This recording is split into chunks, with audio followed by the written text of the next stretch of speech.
Hello everybody and welcome back to my channel. My name is Cherie and I am the founder of SN Nutrition. I'm a nutrition and running coach, personal trainer, fitness instructor. Basically, I'm a jack of all trades and master of some.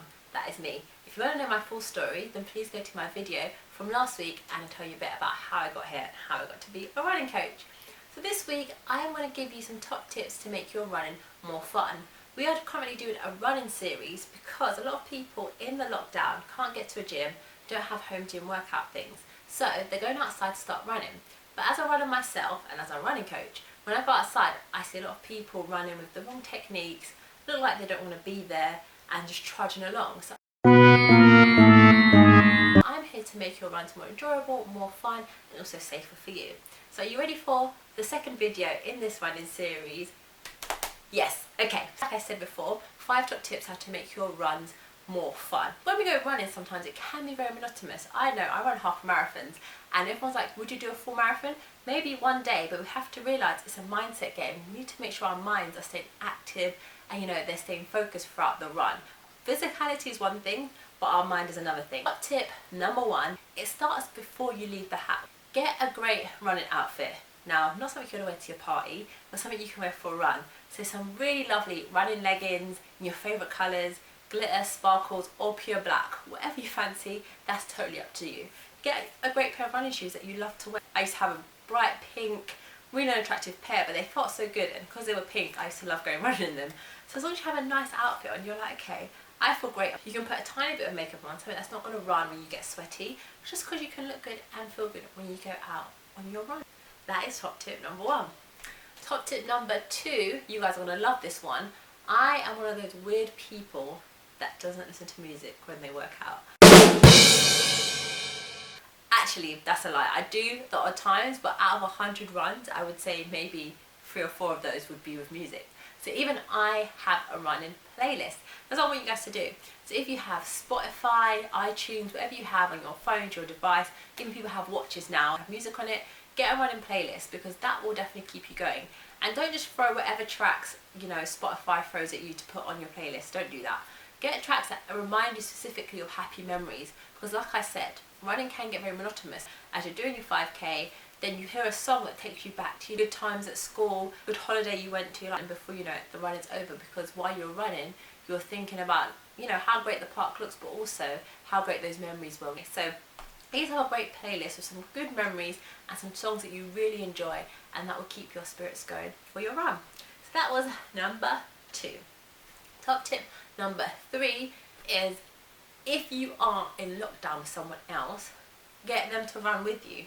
Like, that is the joys of it, with being with someone else. It doesn't matter what level you guys are at in terms of running. One of you could be a pro half marathoner, one of you could be a straight beginner. But running together gives you both positive energy with each other, so you can boost each other on. It doesn't matter, I've been running for years and years, and still running with someone can still give me that positive vibe. 3B, for those that are in lockdown by themselves or don't have someone that they're able to run with. For me, I run by myself a lot of the times, and sometimes it's hard to stay entertained. I run around the park, and what I do sometimes is get creative with my runs, with my thoughts, and I pretend that I am on a road race with all the other runners in the park. Now, I don't know how far they've run, I don't know what distance they're going, sometimes I don't even know how fast they're going or what they're trying to achieve, but in my head, obviously, I'm always the winner. Even if someone's lapped me twice, I don't care. So there's things like that, little games you can play in your own mind. Really fun thing to do, because right now we can't train for anything, so if you were gearing up for your first 5k, your first 10k, it's a bit hard to know when those races are going to come back around. However, there are virtual races online if you do want to sign up for those. Runthrough.co.uk, they have a lot of virtual races, so you can sign up for that. That was a bit of a random plug I just put in there for them. Day races are really great, but if you don't have an opportunity to do that, then for sure race the people that are in the park. Why not? Why not make it creative? Or if you are racing on your own, think about things you've got to do when you get home. You can make to-do lists. I do it all the time, have different ideas when I'm running, use it as self-reflection, therapeutic time. So just because you are running on your own doesn't mean you just have to be like, staring blankly at everything that you're seeing passing, or just occasionally listen to a song now and then. You can be thinking about lots of different things and being creative and having basically a good time by yourself on your run. So that was my 3B for those of us that are in lockdown by ourselves, but we're going out running still and still doing our thing. So number 4 is something you don't think will be a lot of fun, but it's getting a tracking device that you can track your runs on. So literally they range from different things. You can get a really expensive high-end smartwatch like an Apple Watch or Android watch. Samsung do them as well. Or you can get something like a Fitbit. Even Fitbit, you can get really high-end expensive ones. eBay, and I've got a tracker for myself. You can go to decathlon.com, they've got a lot of sports trackers. If you run often, Garmin do a lot of different watches. So I've given you a whole range of different trackers there, and even some people's phones will track them, so you can just take your phone with you and it'll track you on that. Lots of different ways you can track yourself running. Now, how does this link into being fun for your run? So this is fun because it gives you a positive motivation. We normally run further than we think we have done. So just say we're aiming to run a 5k by the end of next month. Well, you might not realise that we've already done 3.5k last week. It gives us a target, it gives us a goal, and it also shows us where we're at. It also shows us where we need to work on, because I feel that as well, just say we fell short. I've done a run before where I wanted to set a certain time for a certain distance and I fell short, and I'm like, no, I know I can do better than this. So it gives us that motivation. So don't put yourself down if you didn't make it, because you're looking at that tracking and saying, I know where I need to improve, so now I'm going to do what I set out to do today. And then it'll keep you going, it'll keep you reinforced, because if you're not hitting your goals, you're going to keep on going every morning. So definitely having a fitness tracker keeps you accountable, it keeps you running, and it keeps you hitting your goals. So having a fitness tracker can be a lot of fun and a lot of positive motivation. Number 5, it's all about accountability. Accountability doesn't sound very fun, does it? But wait for it. I'm going to get there, wait for it. So there's nothing stopping you from sitting at home, watching Netflix, having loads of chips, crisps, chocolates, rather than going out for a run. Well, the difference is the accountability. So some people can stay very accountable for themselves, they're very disciplined, they get out and do it. For a lot of us, that's not always the case. So the idea is, I would say, get social. Go on Facebook, join some running groups.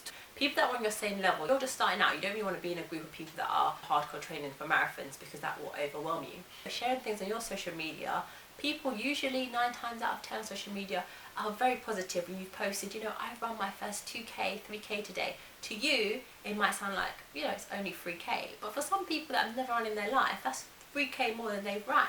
So if you post on your social media and you get someone saying, how cool, that's amazing, feel how good you're going to feel. Now every time you run, you're like, oh my god, somebody thinks I'm a great runner and I've only just started last week. All of those things will help to boost you up. So every time you go for a run, you have a lot of positive reinforcements. You've spoken to your friends, you've spoken to family about your runs. If you get yourself a running coach, somebody that can definitely be very supportive and help you to get going and get running. So number 5 is accountability, because accountability can be fun. Make it social. So let's just do a little bit of a recap. So firstly, get your great outfit on. Wear what makes you feel good. My favourite colour is pink. As you can see, SD Nutrition, my uniform is also in pink and blue. My favourite colours. Number 2, make yourself an amazing playlist, the ultimate running playlist for you. Number 3A, go running with the people that are in your house, especially if you have children. Take them with you. All go running together, get fit and healthy together, and then have a lovely lunch or dinner when you get back. 3B, if you're running by yourself, make a game out of it. Do your to-do list in your head. Have some fun and games. Number 4, get yourself a fitness tracker. Track your runs, track your progress, track your achievements, and be proud of that. Because when you're smiling, you're happy, what you're doing, you're having fun. Number 5, get yourself accountability. Get social, get on groups, get talking to your friends and family, get a support system. When you go running, you're feeling pumped, full of energy, full of motivation, and that in turn will make your runs more fun. So guys, I hope that these tips have helped you today. Get on the road, feel more motivated, and realise that you can have a good time when you do go for a run. Please feel free to reach out on me. I am on Instagram at CherieD_nutrition. I'm also on Facebook /CherieD_nutrition. One last thing, don't forget to like, share, subscribe. If you have any friends that you think would enjoy this video, press the subscribe button, share with them. Let's show ourselves what we can do with these runs. Thank you for tuning in for the second video. I'll be back with more on this running series. Thank you. Goodbye.